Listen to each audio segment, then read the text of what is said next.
आज हम लेने वाले FY का बिजनेस कम्युनिकेशन का लेक्चर नंबर 6, जिसका आज का जो हमारा टॉपिक है वो है मेथड्स ऑफ अपवर्ड कम्युनिकेशन। यानी कि देखो, अगर हम चाहते हैं अपने बिजनेस के अंदर अपवर्ड कम्युनिकेशन करना, तो उसके लिए हमें क्या क्या मेथड्स जो है वो करने पड़ते हैं, बेसिकली क्या क्या तरीके होते हैं जिनको फॉलो करने के बाद हम अच्छा खासा अपवर्ड कम्युनिकेशन जो है उसे बना सकते हैं अपने बिजनेस के अंदर, अपनी मतलब कंपनी के अंदर। कि अगर आप चाहते हो कि आपकी जो एम्प्लॉयज़ है वो कोई भी बात जो है वो चेयरमैन तक पहुंचा सके, तो इसके लिए आपको ये मेथड्स को फॉलो करने होंगे। ठीक है, तो देखो क्या क्या मेथड्स होते हैं जिन्हें फॉलो करके हम अपवर्ड कम्युनिकेशन को बेटर बना सकते हैं और अच्छी तरीके से उसे कर सकते हैं।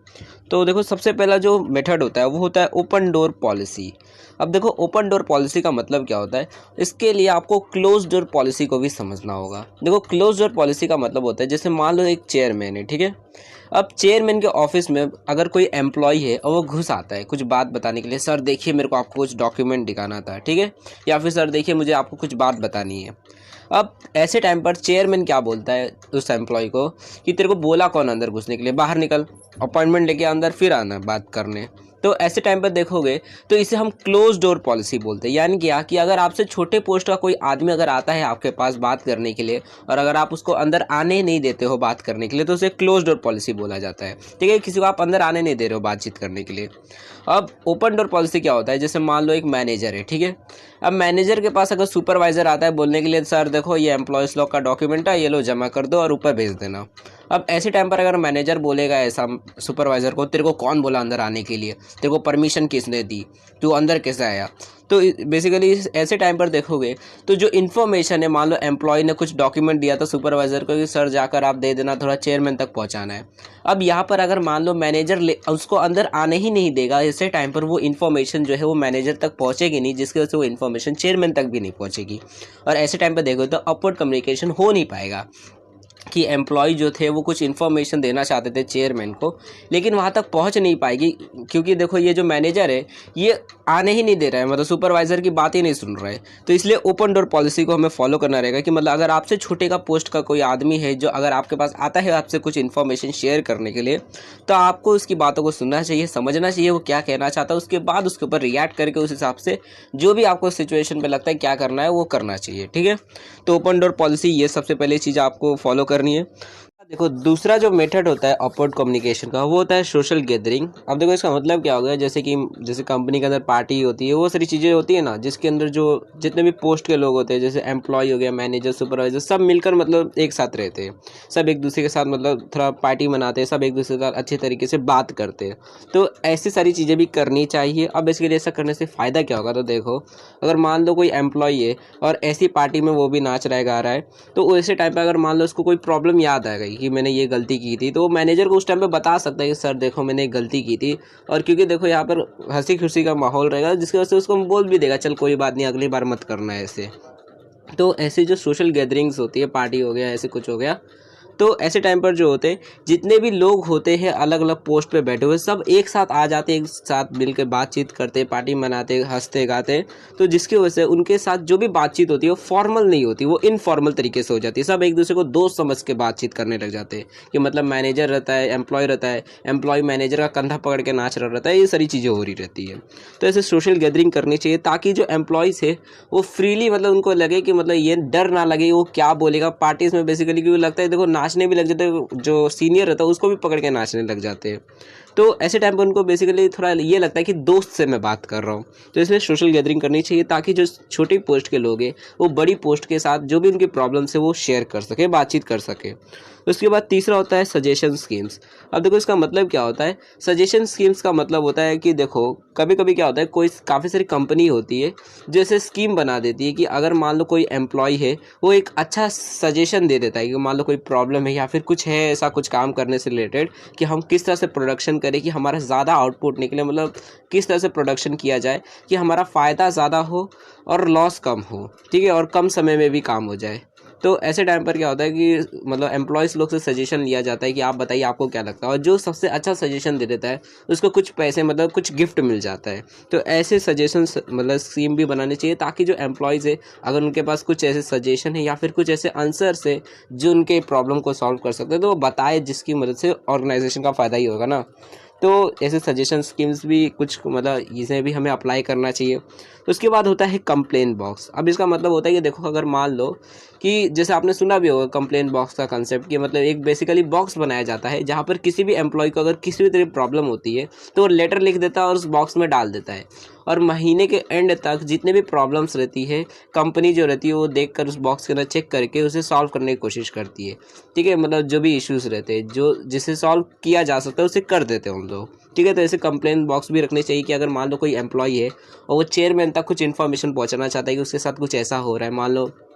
कि एक अकाउंटेंट है जो पैसे में घपला कर रहा है, चोरी चकारी कर रहा है। अब ऐसे टाइम पर अगर मान लो सुपरवाइज़र को बताता है और सुपरवाइज़र मैनेजर को बताता है और पता चला मैनेजर जो है वो अकाउंटेंट के साथ मिला हुआ है, तो ऐसे टाइम पर इन्फॉर्मेशन पहुंचती नहीं है उसके पास में, मतलब चेयरमैन तक इन्फॉर्मेशन पहुंचेगी नहीं कि ये अकाउंटेंट जो है वो चोरी चकारी कर रहा है। तो ऐसे टाइम पर क्या होता है, अगर कंप्लेंट बॉक्स रहता है तो सीधा चेयरमैन के पास इन्फॉर्मेशन पहुंच जाएगी कि हाँ भाई ये जो ये प्रॉब्लम चल रही है कंपनी के अंदर, जिसकी वजह से सीधा उसका सोल्यूशन भी निकल जाएगा। देखो पांचवा जो मेथड होता है वो होता है डायरेक्ट कॉरेस्पॉन्डेंस। अब देखो इसका मतलब क्या होता है, जैसे स्कूल में ही होता है ना कि अगर मान लो कि अगर कोई बच्चा है, स्टूडेंट है, उसको कोई प्रॉब्लम है, ठीक है, या फिर पूरे क्लास को किसी चीज़ से प्रॉब्लम है, मान लो कोई टीचर है जो अच्छा नहीं पढ़ाता है। अब और मान लो वो जो टीचर है वो अच्छा पढ़ाता भी नहीं, उसके साथ में बहुत ज़्यादा बच्चों लोग को मारता भी है। तो ऐसे टाइम पर हो सकता है मान लो कि जितने भी बच्चे रहेंगे उन लोग बोलेंगे कि नहीं हम लोग कंप्लेन करेंगे इस टीचर के खिलाफ में, ये मतलब टीचर प्रिंसिपल को जाकर लेटर लिख देंगे कि मैडम हमको ये टीचर नहीं चाहिए, अच्छा नहीं पढ़ाते भी नहीं, ऊपर से हम लोग को मारते बेफालतू का, खाली मतलब फालतू काम करते, पढ़ाते ढंग का है ही नहीं,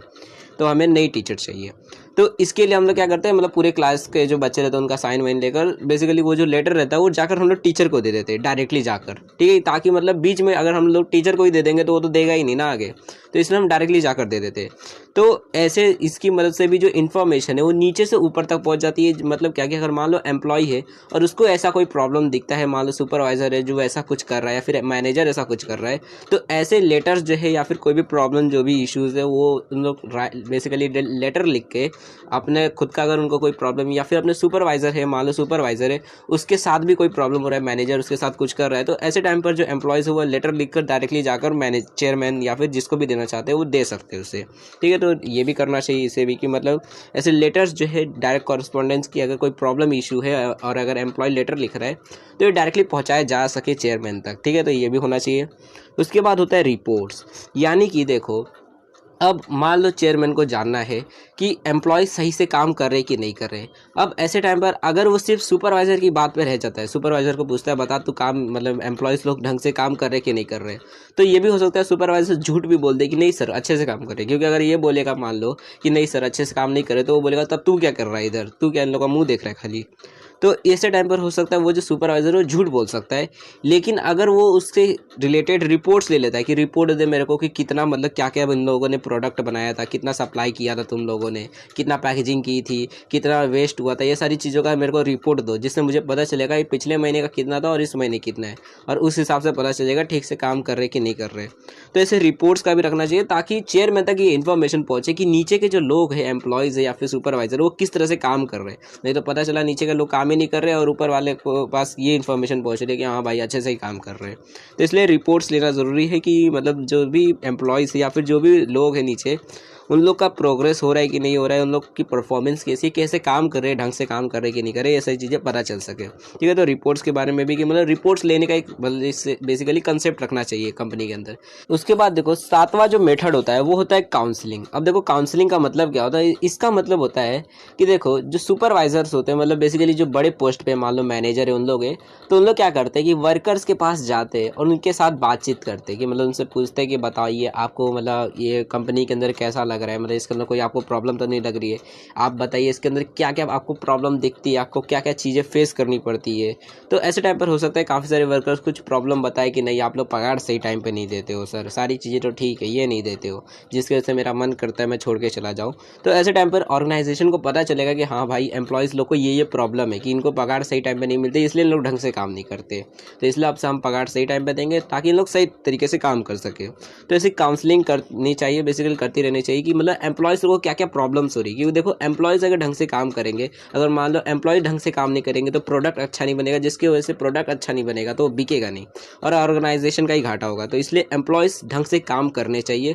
और अगर वो कम ढंग से काम नहीं कर रहे तो हमें ये जानने की कोशिश करनी चाहिए कि वो क्यों नहीं कर रहे, ठीक है। तो इसकी इन्फॉर्मेशन निकालने के लिए हमें काउंसलिंग करनी चाहिए कि उनसे पूछना चाहिए, एक दो एम्प्लॉयज़ या फिर काफ़ी सारे एम्प्लॉयज़ से पूछना चाहिए कि बताइए आपको क्या प्रॉब्लम दिखती है, आप उतना सारा प्रोडक्ट क्यों नहीं बना पाते हो, कितना बना लेते हो, और अगर हम क्या करेंगे कि आप और अच्छा बना पाओगे। तो ये सारी चीज़ें पूछनी चाहिए, समझनी चाहिए, ठीक है, ताकि हमें ये समझ आए कि जितने भी एम्प्लॉयज़ हैं उनकी क्या क्या प्रॉब्लम उन्हें फेस करनी पड़ती है और उनका सोल्यूशन क्या है, ताकि काम ढंग से हो सके, ठीक है। तो बेसिकली काउंसलिंग भी करनी चाहिए कि मतलब एम्प्लॉयज़ की क्या क्या प्रॉब्लम्स है, वो इन्फॉर्मेशन पूरी ऑर्गेनाइजेशन को पता रहनी चाहिए ताकि उसकी सोल्यूशन ढूंढ सके। उसके बाद देखो आठवां और एक लास्ट मेथड होता है जो होता है रिव्यू एंड ओपिनियन सर्विस। अब इसका मतलब क्या होता है कि एम्प्लॉयज़ लोग से बेसिकली रिव्यू लेना कि देखो हमने ये काम किया है, ये कैसा है, उनके बेसिकली ओपिनियंस ले लेना कि अब जैसे मान लो कोई कस्टमर है, अगर हम ये जानना चाहते हैं कि प्रोडक्ट जो है हमने जो भी बनाया वो कस्टमर को पसंद आएगा कि नहीं आएगा, ठीक है।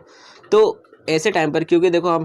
ज़रूरी नहीं है कि हमारे पास उतने ज़्यादा कस्टमर हो कि हम उनसे फीडबैक ले लें और सबके सब दे ही दें। तो ऐसे टाइम पे क्या होता है कि कई बार हम लोग हमारे जो आइडिया रहते हैं, जैसे एडवर्टाइजमेंट से रिलेटेड कोई आइडिया आ गया मान लो किसी के पास, मान लो एक मैनेजर है जिसने सोचा कि हम लोग इस तरह से एडवर्टाइजमेंट करेंगे कि हम लोग एक नया लोगो बनाएंगे, उसके ऊपर ऐड करवाएंगे टीवी के अंदर, उसके अंदर ये दिखाएंगे, इस एक्टर को रखेंगे। अब ऐसे टाइम पर हम अपने एम्प्लॉयज़ के ओपिनियन ले सकते हैं, आपको क्या लगता है ये सारी चीज़ें ठीक रहेगी? अगर आपको हम इस तरह का ऐड दिखाएंगे, क्या आप ये प्रोडक्ट को खरीदोगे? तो मतलब इस तरह से ओपिनियन उनके रिव्यू लेना कि आपको किस तरह का ये, मतलब हम जो भी बना रहे, प्लान बना रहे या फिर जो भी ऐड बना रहे, ये कैसा आपको लग रहा है। तो ऐसे टाइम पर एम्प्लॉयज़ जो होंगे अगर वो अपना ओपिनियन देते तो ऑर्गेनाइजेशन का फ़ायदा होगा। बेसिकली देखोगे तो अगर मान लो मैनेजर ने कोई ऐड से रिलेटेड या फिर कोई भी प्लान बना दिया कि ये देखो आज हम लोग इस तरह से काम करेंगे। अब अगर एम्प्लॉय को कोई प्रॉब्लम रहती है कि नहीं ऐसा करोगे तो सही से नहीं जमेगा, ठीक है, ये ठीक ठाक नहीं रहता है, आज के लिए चीज़ चलती नहीं है या फिर ये प्लान ढंग का नहीं है, तो ऐसे टाइम पर हमको ओपिनियन उनका मिल जाएगा जो भी वो कह रहे हैं और उसके हिसाब से हम अपने अंदर मॉडिफिकेशन भी कर सकते हैं।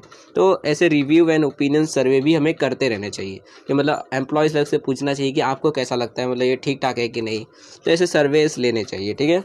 तो ये कुछ मेथड है जिनकी मदद से हम अपवर्ड कम्युनिकेशन को बेटर कर सकते हैं, मतलब बेसिकली अच्छा खासा अपवर्ड कम्युनिकेशन हो जाएगा जिसकी मदद से किसी भी तरह की कोई प्रॉब्लम नहीं फेस करनी पड़ेगी हमें अपवर्ड कम्युनिकेशन करते टाइम पे, कि नीचे से इन्फॉर्मेशन जो है वो आराम से ऊपर तक पहुंच जाएगी बिना किसी डिफ़िकल्टी के, ठीक है। तो ये सारे कुछ मेथड्स थे अपवर्ड कम्युनिकेशन के, मे भी आपको सारे मेथड्स समझ आ गए होंगे। फिर भी अगर आपको किसी भी तरह डाउट रहता है या फिर कोई चीज़ नहीं समझ आती है तो आप लोग कमेंट सेक्शन के अंदर जो भी आपका डाउट रहेगा पूछ सकते हो। एंड देखो इसका जो नेक्स्ट लेक्चर है वो जल्दी चैनल पे आने वाला है, तो दोस्तों के साथ भी शेयर कर दो ताकि जैसे ही नेक्स्ट वीडियो जो है अपलोड हो जाएगी उसकी भी आपको नोटिफिकेशन मिल जाएगा और उन वीडियोस को भी आप देख सकोगे। एंड अगर वीडियो को लिंक देख रहे हो तब क्या टेंशन, यहाँ पर प्लेलिस्ट आ गई होगी बिजनेस कम्युनिकेशन की, जाकर देख सकते हो। एंड हमारे चैनल पर फाउंडेशन कोर्स और बिजनेस इकोनॉमिक्स की भी प्लेलिस्ट अवेलेबल है, तो आप चाहो तो वो भी चेकआउट कर सकते हो। So thanks for watching my video, हमने नेक्स्ट वीडियो मिलेंगे।